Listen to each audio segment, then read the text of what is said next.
Hello కానమోకు కథావచనం మోహనవచనం పరిజ్ఞాన హితబాండం శ్రోతలకు ఆహ్వానం నమస్కారం.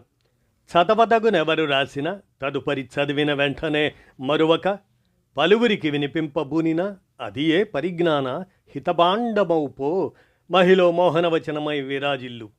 పరిజ్ఞాన హితబాండం లక్ష్యం ప్రతివారీ సమాచార హక్కు.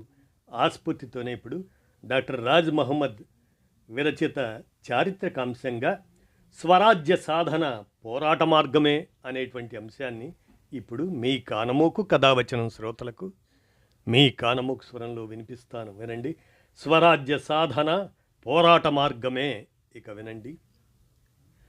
జాతీయోద్యమంలోని రెండో దశను అతివాద యుగంగా పేర్కొంటారు, ఎక్స్ట్రీమిజంగా. ఈ దశ 1905 నుంచి 1920 వరకు కొనసాగింది. మితవాదులు బ్రిటిష్ పరిపాలనా వ్యవస్థపై నమ్మకం ఉంచారు. మితవాదుల విధానాలకు భిన్నంగా అతివాదులు, అదే ఎక్స్ట్రీమిస్ట్, బ్రిటిషు వారి దౌర్జన్యకర పోకడలకు వ్యతిరేకంగా ఉద్యమించారు. వారి విధానాన్ని ఇప్పుడు పరిశీలిస్తే భారత స్వాతంత్రోద్యమ చరిత్రను 3 దశలుగా విభజించారు. అవి: మొదటిది మితవాద యుగం, 1885 నుంచి 1905 వరకు జరిగితే; రెండవది అతివాద యుగం, 1905 నుంచి 1919 వరకు జరిగితే; మూడో యుగం గాంధీ యుగం, 1919 నుంచి 1947 వరకు. ఇది భారత స్వాతంత్రోద్యమ పరిస్థితులు, దశలు. అతివాద యుగం ఏదైతే మనం ఎక్స్ట్రీమిజం అంటామో అది 1905 నుంచి 1920 వరకు జరిగినటువంటిది. దాన్ని పరిశీలిస్తే భారత స్వాతంత్రోద్యమాన్ని తొలి దశలో నడిపిన వారు మితవాదులు. వీరు బ్రిటిషు వారి న్యాయ దృష్టిని నమ్మారు. ప్రార్థన, విజ్ఞప్తి, నిరసన ఈ విధానాలను అవలంబించారు.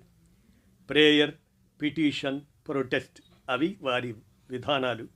ఉదారవాద పద్ధతుల ద్వారా చట్ట పరిధికి లోబడి రాజ్యాంగబద్ధ విధానాల ద్వారా ఆంగ్లేయులపై ఒత్తిడి పెంచి తమ డిమాండ్లను సాధించాలని భావించారు. వారే మితవాదులు. కానీ వారు విఫలమయ్యారు మితవాదులుగా. దీంతో కాంగ్రెస్లోని ఒక వర్గం నాయకులు తమ డిమాండ్ల సాధనకు పోరాటమే సరైంది అని భావించారు. వీరు అతివాద యుగానికి నాంది పలికారు.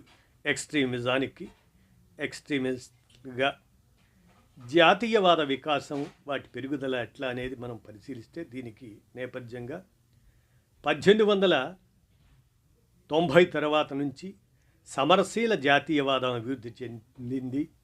1905లో బెంగాల్ విభజనకు వ్యతిరేకంగా జరిగిన ఉద్యమంతో ఈ అతివాద ధోరణి అధికమైంది. భారత జాతీయోద్యమ తొలిదశలోనూ చాలామంది విదేశాధిపత్యం వల్ల కలిగే దుష్పరిణామాల గురించి, దేశభక్తిని పెంపొందించుకోవాల్సిన అవసరం గురించి చైతన్యాన్ని పొందారు. అది దేశంలో విద్యావంతులకు అవసరమైన రాజకీయ శిక్షణను అందించింది. జాతీయవాద రచయితలు, ఆందోళనకారులు భారత ప్రజల దారిద్ర్యానికి బ్రిటిష్ పాలనే కారణం అని నిందించారు. భారతదేశాన్ని ఆర్థికంగా కొల్లగొట్టి బ్రిటన్ను సుసంపన్నవంతం చేయటమే ఆంగ్లేయ పరిపాలన ధ్యేయం అని రాజకీయంగా చైతన్యవంతులైన భారతీయులకు తెలిసి వచ్చింది. 1896 నుంచి 1900 సంవత్సరాల మధ్య దేశంలో తీవ్ర కరువు కాటకాలు సంభవించాయి. లార్డ్ కర్జన్ క్షామ నివారణ చర్యలు చేపట్టకుండా రాజదర్బారు నిర్వహించాడు. బ్రిటిషు వారి పరిపాలనలోని దుష్పరిణామాలను ప్రజలు చవిచూశారు. 1892 నుంచి 1905 వరకు జరిగిన రాజకీయ సంఘటనలు ప్రజలను నిరాశపరిచాయి.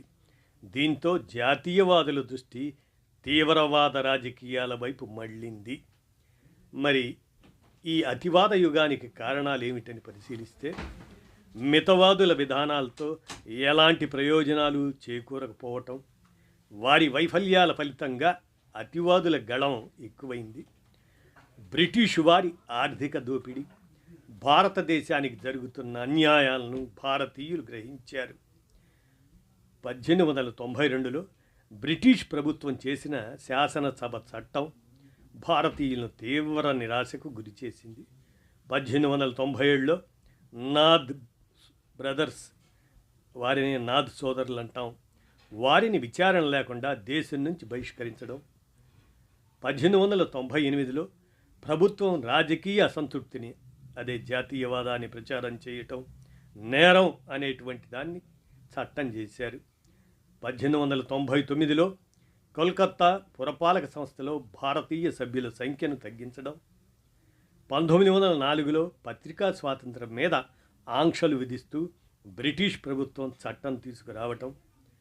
ఆత్మవిశ్వాసం, ఆత్మగౌరవం అనే దశల్లో భారతీయుల్లో క్రమేణా తమకు తాము పరిపాలించుకోగలము అనే నమ్మకం ఏర్పడింది. బిపిన్ చంద్రపాల్ తిలక్ వారు ఆత్మగౌరవ సందేశాన్ని ప్రచారం చేశారు. తమ దుస్థితికి నివారణ మార్గం తమ చేతుల్లోనే ఉందని వారు ప్రజలకు బోధించారు. మరి వారి బోధనలు ప్రజల్లో విశ్వాసం, జాతీయోద్యమాన్ని విస్తృతం చేయాలన్న ఆకాంక్షను కలిగించాయి. జాతి ఆశయం కొద్ది మంది ఉన్నత వర్గాల విద్యావంతుల వరకే పరిమితం కాకూడదు, విశాల ప్రజా సమూహంలో రాజకీయ చైతన్యం కలగాలని పిలుపునిచ్చారు. జాతీయ కాంగ్రెస్ సభలో, రాష్ట్ర సభల్లో 4 రోజుల వరకే జాతీయ రాజకీయ కార్యకలాపాలు పరిమితం కావడానికి బదులు అవి నిరంతరాయంగా కొనసాగాలని జాతీయవాదులు భావించారు. ఇక విద్యాభివృద్ధి, నిరుద్యోగం విషయంగా 19వ శతాబ్దం చివరిలో దేశంలో విద్యావంతుల సంఖ్య గణనీయంగా పెరిగింది. వాళ్లలో చాలామంది అతి తక్కువ వేతనంతో ఉద్యోగాల్లో చేరారు. అనేక మంది నిరుద్యోగులుగా మిగిలిపోయారు. ఈ దుస్థితి బ్రిటిష్ పాలన స్వభావాన్ని పరిశీలించడానికి ఉపయోగపడింది. ఉద్యోగుల్లో చాలామంది అతివాద జాతీయ రాజకీయాల వైపు ఆకర్షితులయ్యారు. విద్యావంతుల సంఖ్య పెరగటంతో ప్రజాస్వామ్యం, జాతీయవాదం, సమాజం సమూలంగా మారాలి అనే రాడికల్ భావాలు, సిద్ధాంతాలు విస్తృతి పొందాయి. అంతర్జాతీయ ప్రభావం కూడా ఉన్నది. ఆ సమయంలో సమకాలీన ప్రపంచంలో జరుగుతున్న సంఘటనలు భారతదేశంలో సమరశీల జాతీయవాదం వికసించడానికి దోహదపడ్డాయి.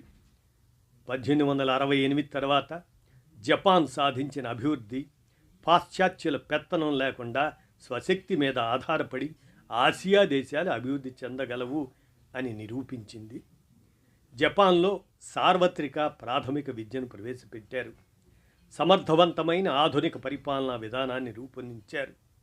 1896లో ఇథియోపియా చేతిలో ఇటలీ సైన్యం ఓటమి చవిచూసింది. 1905లో జపాన్ చేతిలో రష్యా పరాజయం ఐరోపా గొప్పతనపు భ్రమలను చెరిపివేశాయి. ప్రజలంతా ఏకమై జాతీయోద్యమంలో పాల్గొంటే శక్తివంతమైన నిరంకుశ ప్రభుత్వాలనైనా సవాల్ చేయవచ్చు అనే సత్యం ఐర్లాండ్, రష్యా, ఈజిప్ట్, టర్కీ, చైనాలోని విప్లవోద్యమాలు, దక్షిణాఫ్రికాలోని బోయర్ యుద్ధంతో భారతీయులకు అవగతమైంది. ఇక మితవాద పద్ధతులు అలాంటివి అసంతృప్తిని రగులుకొల్పాయి. భారతదేశం బ్రిటిషు వారి ఉదార మార్గదర్శకత్వంలో ప్రగతి సాధించగలదనే మితవాదుల వాదాన్ని అతివాదులు గర్హించారు. వారంతా పరాయి పాలనను నిరసించారు. స్వరాజ్య సాధనే జాతీయోద్యమ లక్ష్యం అని అతివాదులు బలంగా విశ్వసించారు. మితవాద పద్ధతులైన ప్రేయర్, పిటిషన్, ప్రొటెస్ట్, ప్రార్థన, విజ్ఞప్తి, నిరసనలను కొట్టిపారేశారు ఎక్స్ట్రీమిస్టులుగా అతివాదులు. సభలు, సమావేశాలు, శాసనసభల్లో ప్రసంగాలు వాటికంటే శక్తివంతమైన రాజకీయ కార్యాచరణకు, పోరాట పద్ధతులకు పూనుకోవాలి అనే ఆకాంక్ష చాలామందిలో బలపడింది. ఇక కర్జన్ ప్రజా వ్యతిరేక విధానాలు కూడా అందుకు దోహదపడ్డాయి. భారతదేశం ఒక జాతి అని గుర్తించడాన్ని కర్జన్ వ్యతిరేకించాడు. జాతీయ వీరుల చరిత్రను నిరసించాడు. భారతీయ సంస్కృతిని విమర్శించాడు.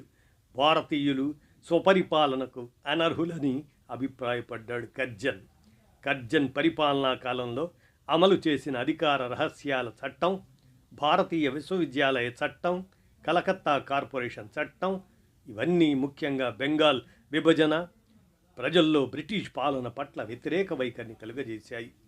కర్జన్ 7 సంవత్సరాల పరిపాలనతో బ్రిటిష్ పాలన పట్ల భారతీయుల్లో తీవ్ర వ్యతిరేక భావం కలిగింది. సుశిక్షిత నాయకత్వం కావాలి. 20వ శతాబ్దం నాటికి భారతదేశంలో సుశిక్షితులైన నాయకులు అనేక మంది తయారయ్యారు. వారంతా అంతకుముందు రాజకీయ పోరాటాలకు నాయకత్వం వహించడంలో ఆరితేరారు. అతివాదుల్లో ప్రముఖులు మహారాష్ట్రకు చెందిన బాలగంగాధర్ తిలక్, పంజాబ్కు చెందిన లాలా లజపతి రాయ్, బెంగాల్కు చెందిన బిపిన్ చంద్రపాల్, ఈ ముగ్గురినే భారతదేశ చరిత్రలో లాల్ బాల్ పాల్గా, విప్లవత్రయంగా, అతివాదత్రయంగా పిలుస్తారు. ముఖ్యంగా మనం వారి గురించి పరిశీలిస్తే లాల్ బాల్ పాల్ బాలగంగాధర్ తిలక్, లాలా లజపతి రాయ్, బిపిన్ చంద్రపాల్, లాలా లజపతి రాయ్. లాలా లజపతి రాయ్ పంజాబ్లోని దూడికే గ్రామంలో 1865 జనవరి 28న జన్మించారు. నిత్య జీవితంలో హిందీ భాష వాడకాన్ని ప్రోత్సహించిన మొదటి నాయకుడు లాలా లజపతి రాయ్. పంజాబ్ కేసరిగా ప్రసిద్ధి చెందారు వీరు. ఆర్య సమాజంలో కళాశాల విభాగానికి నాయకుడు. రాయ్ హిస్సార్లో న్యాయవాదిగా ప్రాక్టీస్ ప్రారంభించి తర్వాతి కాలంలో తన మకామును లాహోర్కు మార్చారు.